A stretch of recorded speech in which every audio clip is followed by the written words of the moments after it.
बिहार विधानसभा चुनाव में जनसुराज को मिली हार ने भले ही प्रशांत किशोर को तात्कालिक रूप से झटका दिया हो, लेकिन इससे उनके राजनीतिक चिंतन और दीर्घकालिक लक्ष्य पर कोई विराम नहीं लगा है। हम ऐसा क्यों कह रहे हैं, आपको समझाने की कोशिश करेंगे। देखिए, बिहार की राजनीति में शीर्ष पर पहुंचने का सपना आज भी प्रशांत किशोर के एजेंडे में शामिल है।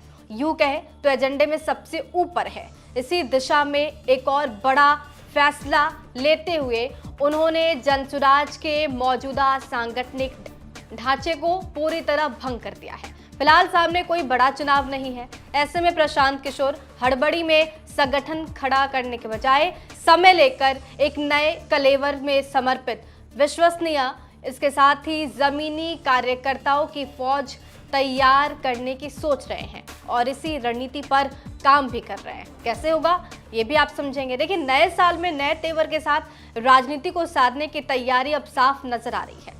सवाल ये है कि आने वाले समय में प्रशांत किशोर और जनसुराज का रोड मैप क्या होगा। एनडीए की बम्पर जीत के बाद बिहार की राजनीति में विपक्ष काफी कमजोर नजर आ रहा है। राष्ट्रीय जनता दल की बात की जाए यानी आरजेडी की बात की जाए तो उसके नेता तेजस्वी यादव विधायकों की संख्या कम होने से हताश नजर आ रहे हैं और अब तो वो बिहार में फिलहाल है भी नहीं। कांग्रेस और वाम दलों की स्थिति भी सदन में मजबूत नहीं है।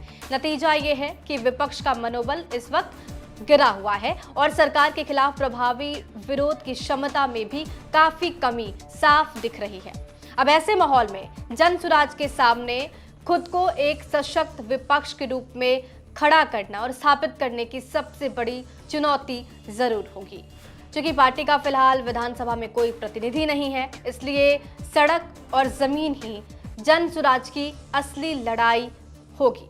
अगर जनसुराज को जनता के दिलों में जगह बनानी है तो पंचायत से लेकर प्रखंड स्तर तक आम लोगों के रोजमर्रा के मसलों को उठाना जरूरी होगा। आय प्रमाण पत्र, आवासीय प्रमाण पत्र, जन्म मृत्यु पंजीकरण, दाखिल खारिज, ये तमाम ऐसे मुद्दे हैं जिन पर सबसे ज्यादा चर्चाएं होती हैं और ये समस्याएं आज भी प्रखंड कार्यालयों में आम बात है। यही वजह है कि आने वाले समय में जनसुराज को सड़क पर मुख्य विपक्ष की भूमिका निभाते हुए सरकार को घेरने की रणनीति अपनानी होगी। पंचायत से लेकर राज्य स्तर तक सभी संगठनात्मक इकाइयों को भंग करना इस बात का संकेत है कि प्रशांत किशोर अब जल्दबाजी के बजाय मजबूत संगठन निर्माण पर फोकस करेंगे।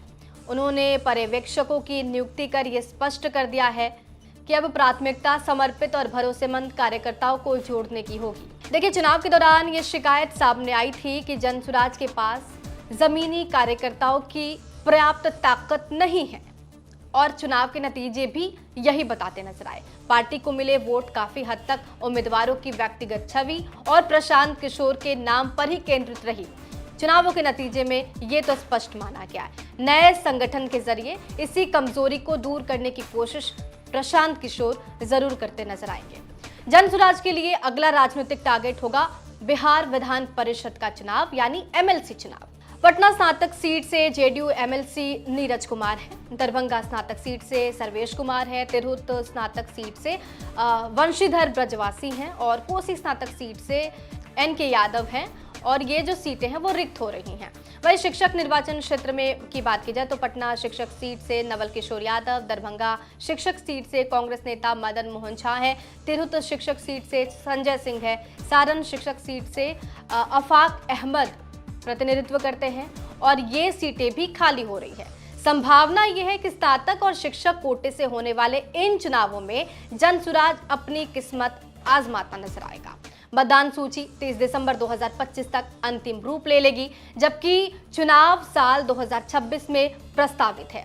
कुल मिलाकर देखा जाए तो विधानसभा चुनाव की हार के बावजूद प्रशांत किशोर ने पीछे हटने के बजाय संगठन को नए सिरे से खड़ा करने का फैसला किया है। हो सकता है कि प्रशांत किशोर की सबसे बड़ी ताकत हो जमीनी मुद्दे, मजबूत कैडर, वैकल्पिक चुनावी मंच के जरिए जनसुराज बिहार की राजनीति में अपनी प्रासंगिकता बनाए रखने की कोशिश जरूर करेंगे और नए साल में प्रशांत किशोर के नए तेवर बिहार की सियासत को किस दिशा में ले जाएंगे ये देखने वाली बात होगी और ये आने वाला वक्त ही बताएगा।